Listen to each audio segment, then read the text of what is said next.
Magandang araw mga kababayan, good news, good news, good news. Ano bang meron? Bakit may good news? Kasi mga kababayan, alam nyo, maganda pala ang epekto ng starlink, no?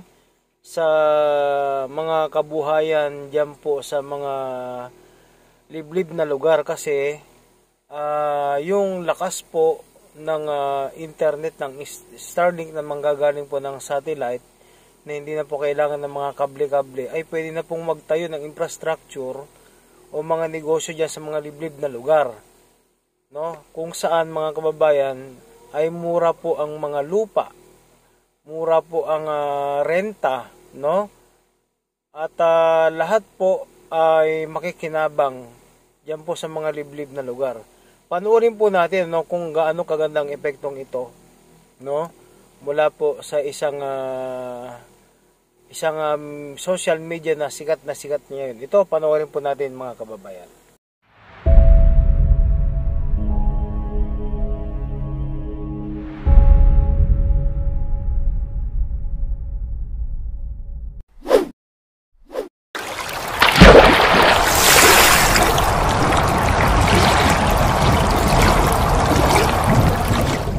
With our discussion about access, ang very relevant dyan is infrastructure. Right.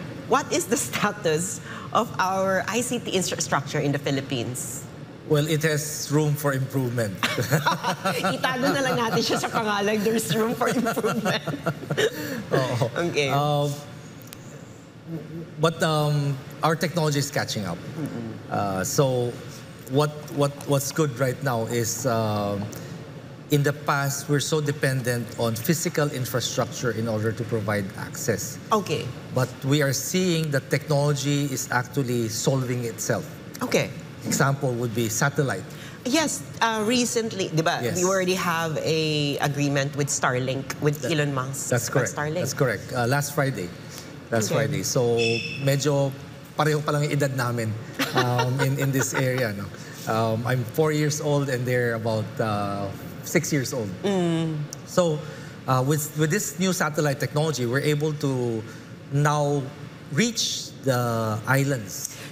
But that's really the purpose of Starlink, no? Yes. Elon Musk really built it in order to reach rural areas. Yes. Even kasi in the United States, the rural areas are the primary customers ng Starlink. Is Right. is it gonna be the same here in the Philippines? Right. That would be the primary source of connectivity. Okay. Because you're in the middle of the desert and there's only one house there in the middle of the desert. Nobody's going to lay out a fiber optic cable or underground cable all the way to that house to give you that connectivity.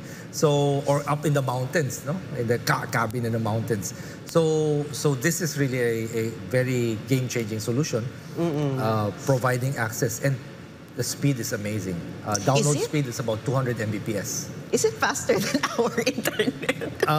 Mapapahiya yung mga Mapapahiya yung mga providers natin dito if they don't catch up. So kailan na magiging operational, sir, yung Starlink? We need to work that out. We need to work out all those details on. So within 6 years? Hopefully within 6 months. Wow, ha? Naku, huwag kayo mag-promise ng mga 6 months. Hopefully within 6 months. Ganito yun, Sas.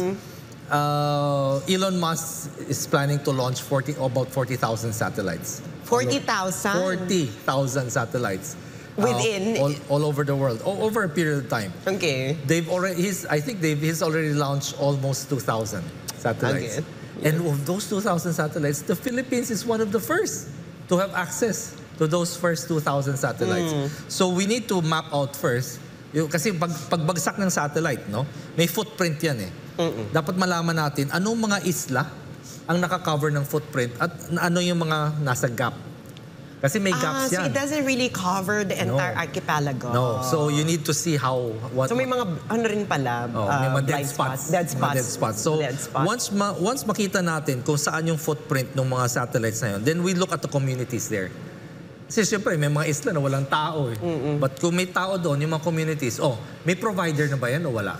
Kung wala pang provider, then bigyan natin ng connectivity. Alam mo, ang mangyayari nito, parang yung connectivity ng mga nasa rural area, far-flung areas, mas mabilis pa dito sa atin sa urban area. Yan. Mapapahiya talaga yung mga telcos natin. Kung gusto mo na magandang signal, pumunta ka ito sa isla na ito na halos walang kuryente. Mas maganda yung signal. At ang magaganda rin yan kasi made-decongest ang Manila. Yes. Kasi for example, an island has more access to Starlink. Right.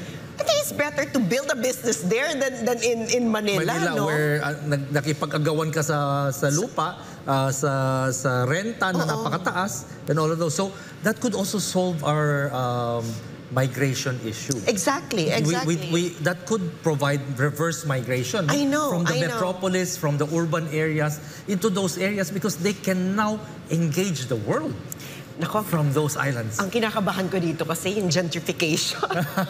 kasi really, if the internet is very fast in a particular area, it tends to raise the cost, the real estate cost. Yes. Di ba yung connectivity ng area? But ano lang yon kung selected yung area. Yeah. What if it's all over the country?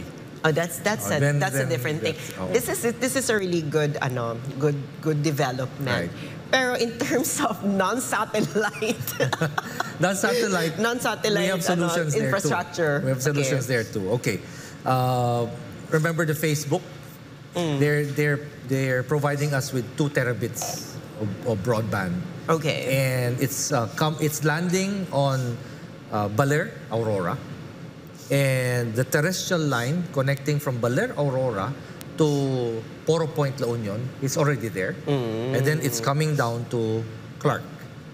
So that could provide us with a backbone using, for instance, the dark fiber that is available in our national grid, which covers from the Luzon all the way to Mindanao.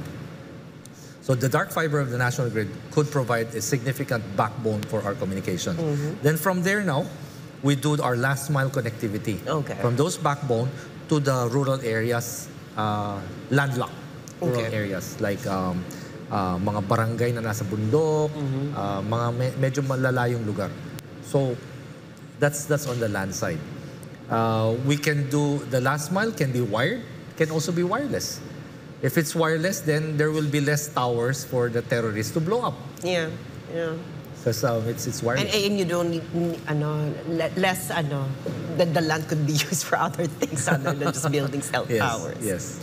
Pero sir, kasi telco is also part of the coverage responsibility ng the ICT.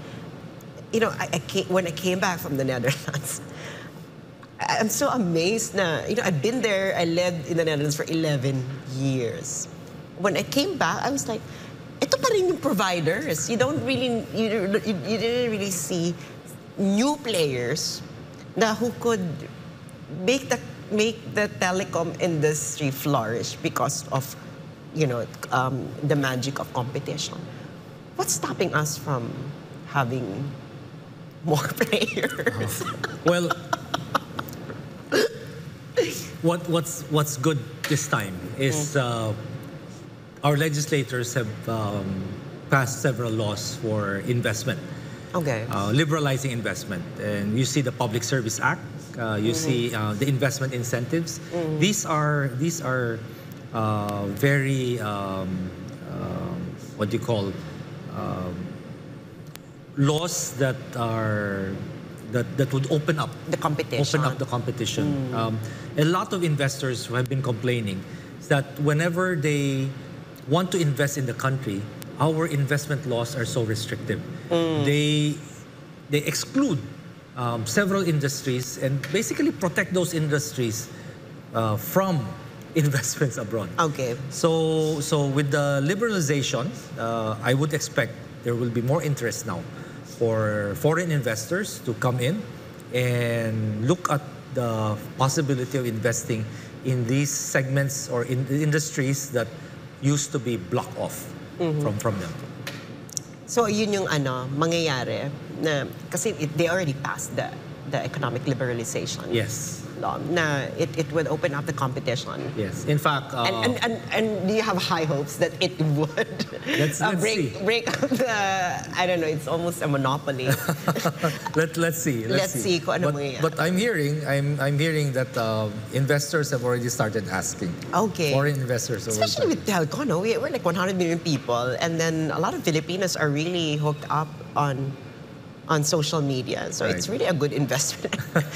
We're the biggest social media user in the world. In the world. Yes. So when it comes to, for example, sir, of course, the cell tower site would still be relevant. And that's also going to be relevant on access. That will always be relevant because, our mobile phones really operate on that cell technology. You explained this to me earlier, but can you explain this to our people? Because when I first arrived here, I got this SIM card and I was in Baguio, and then I had no signal. And I was in the center of Baguio. Bakit ganito yung nangyayari na ang dami-daming lugar na wala kang signal? Oo. Tama yun, Sas. It's the peculiarity of the technology that we're adopting. In the past, when it was 3G, you need lesser cell sites in order to cover the bigger areas.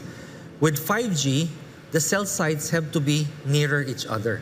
Okay, it's about the technology. Right. So to cover a certain area, the density of your cell sites and your towers now have to be much higher in order to use the 5G technology, which means a much higher investment cost. Okay.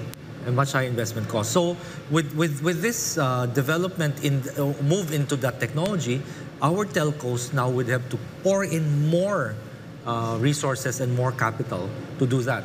Kung kapos ka sa capital, instead of putting it in the ideal distance, sometimes medyo napalayo ng konti. Nagkakaroon ngayon ng blind spots in between. So unlike, for instance, Singapore, which is a very small country, you can have all the towers all near each other na wala kang blind spot because they're overlapping each other. But kung medyo kapos ka, then medyo lalayo ng konti yon, and so yung range. So whenever you move from this cell site to the next cell site, mapuputol ka na muna bago ka move. So this is really interesting kasi 5G promises faster connectivity. True. Pero in order for you to benefit from that, the towers should be near each other. So the telcos have to put in more investment in order to do that. pero kasi sir, di ba, ang mangyayari kasi niyan, the cell towers, they don't have a common tower. They have to put up their own. Yes. Well, that's already being resolved right now. No? We have efforts on developing common towers. Okay. In fact, recently, one of the telcos have already sold their towers to another entity that will be a common tower entity. So they're giving up some of these proprietary towers to a common tower entity, and that will level up the playing field, so to speak, because now everybody can use those towers. So those are right moves. Those are correct moves.